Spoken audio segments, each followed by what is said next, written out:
Man, week 1 kicks off this week. There's some big-time games. You got Dell City versus Booker T. You got Carl Albert versus Midwood City. You got Jinx versus Bigsby. And you got Evans State versus Stillwater. Stillwater's one of the teams that everybody's picking to win this year. Even though they lost Gundy, but they got a lot coming back. But let's get started with that Dell City versus Booker T. Who you think can take that game? Dell City versus Booker T. I mean, man, Dell City, this will be their first game of the season. You haven't really been able to preview them at all. And then you got Booker T coming off a win this week.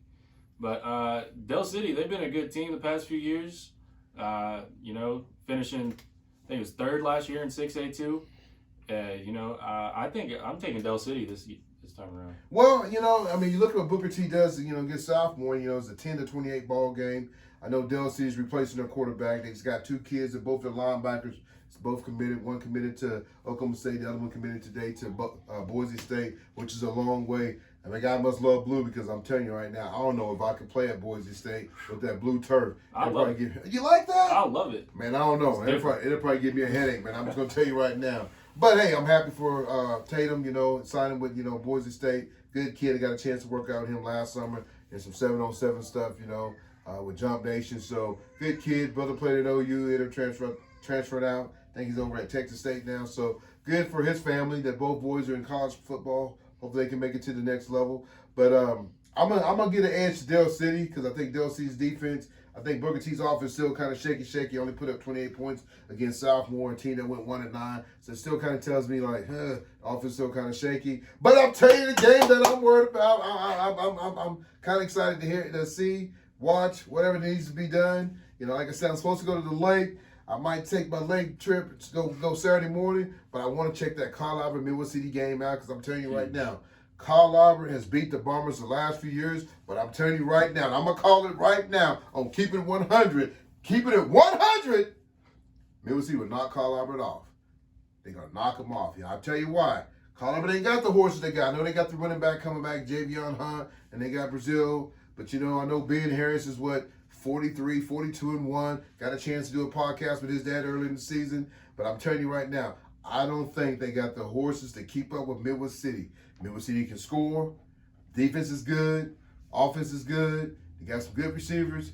Like I said, I don't think that Midwood City kind of lacks on a little bit. They lack on running back. But I just don't think Carl Albert can keep up with them. You lose a lot. By the time Carl Albert kind of starts going downhill, and I'm not trying to lie, Carl Albert people don't get mad if you checking the podcast out. Don't get upset. But I think Carl Albert's is at the end of the tunnel. Sometimes that train comes to an end. And I think this year, and I'm going to call it right now, keep it 100, Carl Albert's going to lose 3 games this year. I'm calling it right now. What do you think about Carl Albert Midwood City?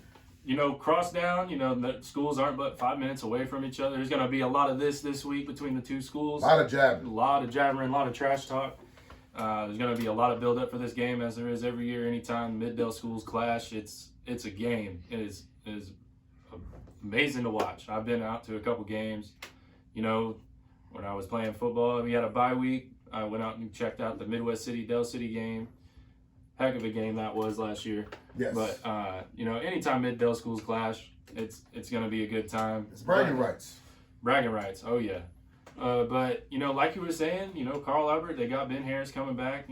Only losing 1 game throughout his whole high school career. That's amazing. An amazing feat. Don't want to put that under him, but I gotta go with you, man. Midwest City, I think they'll top Carl Albert this week. Carl Albert losing a lot of guys. Just through the past few years, a lot of good guys, good prospects going on to play D2 and D1 football, but yes, sir. Just feel like Midwest City's just going to edge them. I think Midwest City got it. I think this is Midwest City year. I think the Bomber magic is back, and I can say that now because I ain't got a dog in the fight, no worse, so I can cheer for my Bombers. You saw I got my black shirt on. I was going to put on my Bomber hoodie, but I probably would have made some people mad, but you know what? I like what they're doing over there. They got a great offensive coordinator, Rob Richardson. Guy's been around. Got a chance to play with my brother at Midwest City. He didn't win a state championship, but he's a starting quarterback. But I think the guy's an offensive guru. I think he got he got those kids in the right direction, man. I just think Midwest City got a little swag now. Like I said, they play with a lot of discipline. But you're looking at, you got Jinx and Bigsby. And right now, that's going to be a dogfight. Everybody's talking about Jinx would be the team in Big 6A. But Bigsby, man, I mean, they went down last week and beat up on the 6A, Big 6A team Union. Shut them out. It's crazy because you see Bigsby lose. You know, he lose one of the Presley brothers. Now he's, you know, they still got the baby brother that's the running back. You know, kid's only like 5'8", 170, but he runs a 4.3. You know, you run a 4.3 and you're kind of tiny. You can get behind that big offensive line. It's going to be tough. But you know, they put up 40-some points against Union. You know, that's tough. You know, I mean, they beat Jinx last year.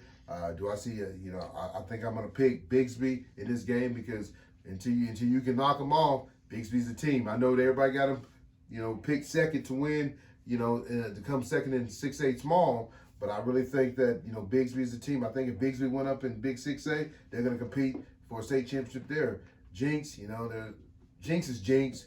I know after many years ago with Alan Tribble, they did a lot of good things. But now I just think Jinx is just average. So I don't think they can be able to play with Bigsby. So I'm going to pick Bigsby in this game until you can knock them off. I mean, how do you feel about that? I feel the same way, you know, especially what you said about Bigsby going up. They can play upper class and compete, man. I mean, Bixby's just one of those teams that they're just good every year. I mean, they're pretty much a lock for the state championship. You know, if not for the state championship, they're definitely going to be in the playoffs, going to be giving you a run for your money. But, you know, I don't see Jinx getting the win over Bixby this week. No, I don't see it either. You know, then here we go. You know, you got Edmond Santa Fe. They got knocked off last week against, you know, Owasso.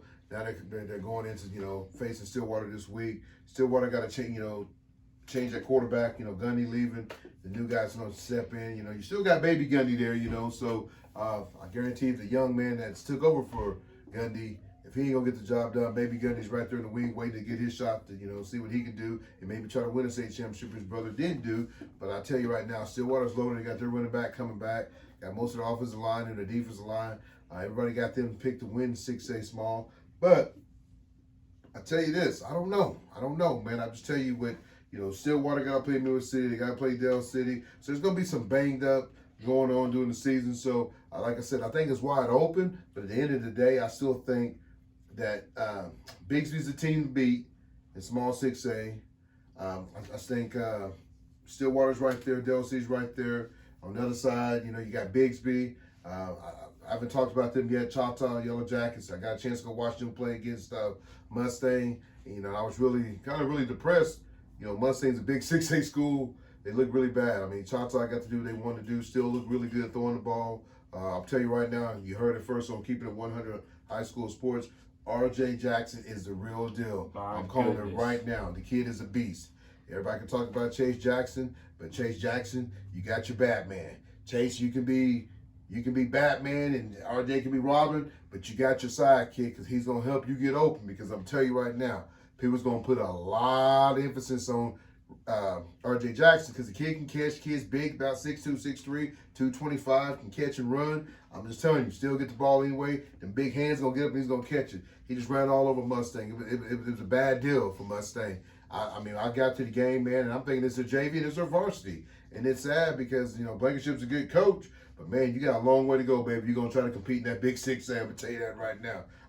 What do you think about the Yellow Jackets? I know you're a former Yellow Jacket. Oh, yeah. Just graduated. What do you think about your team this year? I'm high on them this year. You know, we got a lot of talent this year. You know, you got Chase Jackson committed to TCU, Jordan Mukes committed to OU, you know.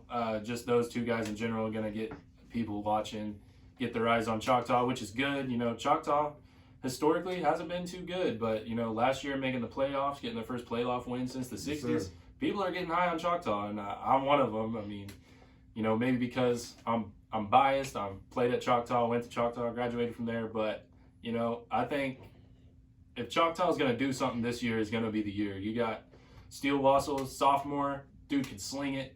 You know, just watching him in practice, watching a couple of their scrimmages, dude's airing that thing out. Chase, you know, he's been able to put up big numbers. Y'all saw that last year, you know, going off for hundreds of yards a game, receiving, you know, and RJ Jackson. I mean, I watched the highlights of that Mustang Choctaw scrimmage, and I watch RJ go off, and I go, wow. You know, he's not too experienced in football either. He's only a sophomore. No, that's the big thing about it. I'm glad, he's a I'm baseball. glad you mentioned that, man, because the kid's a baseball guy. Yeah. You know, and I'll tell you right now, before the season's over, OU and OSU both offer him in baseball and football. I guarantee you, you mark my word, OU and OSU offer him in football and baseball because the kid's that good. Kid can hit a ball, baseball a mile. But I'm telling you right now, you know, he can go play H-back right now at OU or OSU.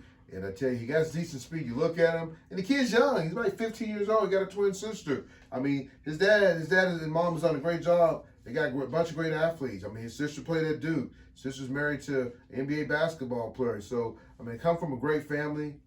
Great kid, you know. I know people might knock him, say, hey, he's this and that. But I tell you, time I've been around the kid's been very respectful. I like the kid, you know. Came in last year with a lot of hype.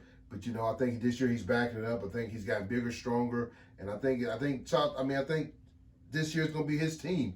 I know everybody's high on Chase Jackson. I know Chase has been kind of banged up right now. And you know, when you're a 1,000-yard receiver, 17 touchdowns coming back, and like I said, you don't have your Batman or your Robin or whoever your superhero next to you, but now you do. It's gonna help you more. So thank God Chase does have that. And like I said, when I got a chance to watch Choctaw in the scrimmage. The running game was pretty good. CJ looked good. Secondary looked pretty good. One kid that a lot of people might not know about is Lopez, man, number 30. Great kid. Good defensive back. He took a year off and came back. Him and Chris Parker both are back this year, so that should be to help. Should be to help Choctaw a little bit in the secondary. Ethan Rome, a kid that, you know, he's not getting a lot of pub, but he had over 90 tackles last year at a linebacker. You know, started as a sophomore, come back as a junior this year. It's kind of his team. I know they kind of moved Donnie Wingate there to middle linebacker, and you know, I got a chance to watch him. I thought, you know, he didn't do a good job getting off to some of the blocks. But when you're that hype and everybody know you got to go block, that's what's going to happen. You go ask Jeff Robertson, he'll probably tell you the same thing. Anytime your name is out there and people know who you are, you're gonna get, you know, double team and hit. One kid is doing a good job on the offensive line is McConnell. I mean, kid's got bigger, stronger. He's got his third big offer the other day. I think Minnesota, you know. Minnesota.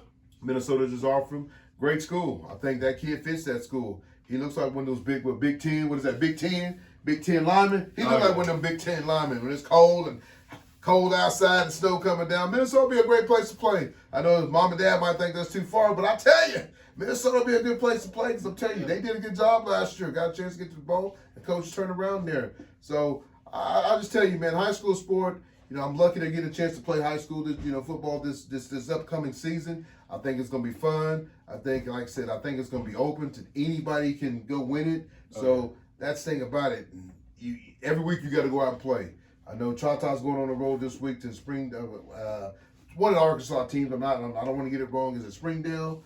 I can't really remember. Is it away? It's away. I think they're away, then they're home, then away. So, I mean, their first 4 or 5 games are tough games, but they're doing a lot of traveling. They're going to the other side of the state. They're going up to Tulsa. A lot of the games are going to be, you know, a little bit of traveling. So, it's going to be good. Thank God they got Jacket TV, so I can watch it on Jacket TV and recap. But I tell you, though, I am excited. Like I said, once again, I am excited that high school football did kick off week 0. You know, this week we got some big games, and next week we'll come back and we'll recap some of those games. So, thank you, everybody, for joining Keeping It 100 High School Sport. Me and E's going to do our job and keeping everybody updated as much as we can. Thank you for joining us. And, I mean, any closing words, E? No, man, I'm just ready for this season to kick off, you know. Just blessed that we're able to have a season with everything going on, and super excited for it. Once again, thank you for joining us. Keeping It 100 High School Sports. Thank you.